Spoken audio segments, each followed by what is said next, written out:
and welcome to Basketball Talk Pro. The other day, Wall Street Journal had an article on, with all the things happening, especially connected with the NCAA Tournament. But the headlines are this: why zone defenses are taking over. It's interesting because we just had a little session in Basketball Talk Pro concerning the use of the zone. And our position has always been that we're man-to-man coaches, but that zones can be an asset if you use them in one of two ways. One is partially to change the rhythm of the play. And the other is if you just really go out and say, I'm a zone person, I'm going to learn everything I can about zones, and I'm going to, focus my whole system around that zone, like Syracuse does. And Syracuse may have had something with what supposedly is a change. But the article points out that zones are only taking over, are only becoming more prominent in places in the game.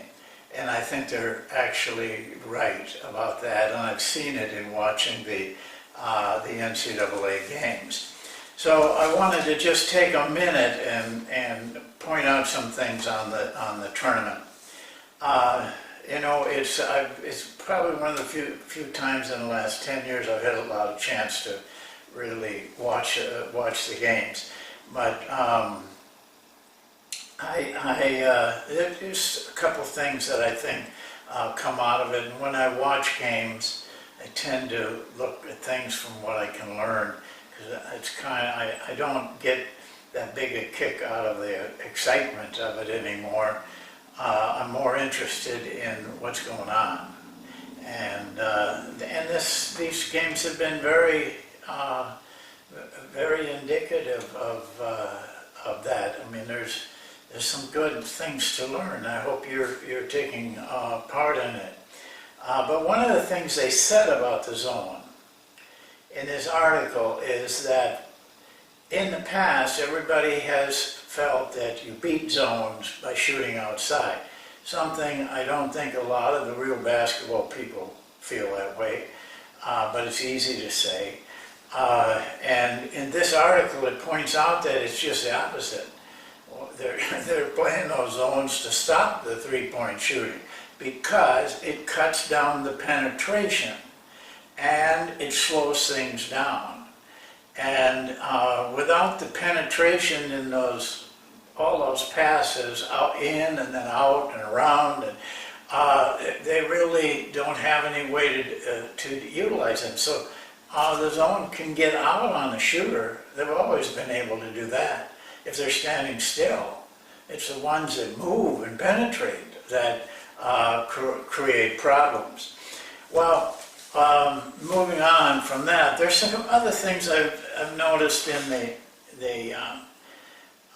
tournament and also in the NBA. I think most of the play comes down from the NBA, so I don't think it goes up to the NBA. I think it goes down. But both in the NBA and in college, I have this one question to ask you as coaches. When are they going to learn, or you learn, how to guard the weak side guy in the corner? That guy is getting good shots all the time. And I'm wondering, why doesn't anybody come do something to stop that? Because that's a pretty treacherous part to play against an offense with your defense. I have some thoughts about that. One of the things I think that would help is force middle. We force middle. The world forces baseline, but we force middle. And the reason I say that is because when you force people to go baseline, they start to get closer to that basket. Everybody has to rotate, pretty much. Especially that weak side guy has to rotate. And that allows for those passes to the corner or to the opposite wing, even out to the top. If the drives are coming in the middle, you can help without rotating. You can keep your defense intact. And that is what is the danger that I see, is they are able to get the defensive team into scramble. I would consider really seriously force your guys middle and put up that wall of defensive players and dig. I think you'll find that they're not going to hurt you nearly as much, if at all, with the three-point shot on the weak side. The other thing I have a feeling about is, and I see one of the teams that is, and I didn't realize this when I was watching them, but I just read, I think it was last night in the Wall Street Journal, which is really good for sports. It's that South Carolina is the second best defensive team in the nation of everybody. They go under almost all their screens. They hardly ever go over. And what they are able to do by doing that is keep themselves out of scramble. They keep their defense intact because they don't have that roll guy coming, and and very seldom do they get hurt with an outside shot. I think in 4 games or not 4 games, but in 2 games that I've watched them, only one person has made an outside shot when they've gone under. They haven't even given them that. I think you got to consider that. I know it's popular to go under, to go baseline. That doesn't make any difference if it's popular. What works is what's effective. That's what you make your decisions based on. I think we are in a mode now that we're overpassing until it gets tight down to the end, then nobody passes anymore. But during the course of the game, there's a lot of wild passing, a lot of meaningless passes. Passes should be meaningful. They should create something for you. They're not just for show. You know, a guy catches the ball, doesn't even look, he passes it right away, they pass it right away, then they end up with a contested shot. That's for show. But the truth is, passes should be meaningful. You should be creating something, not just pass to pass. Should have a purpose with your passing.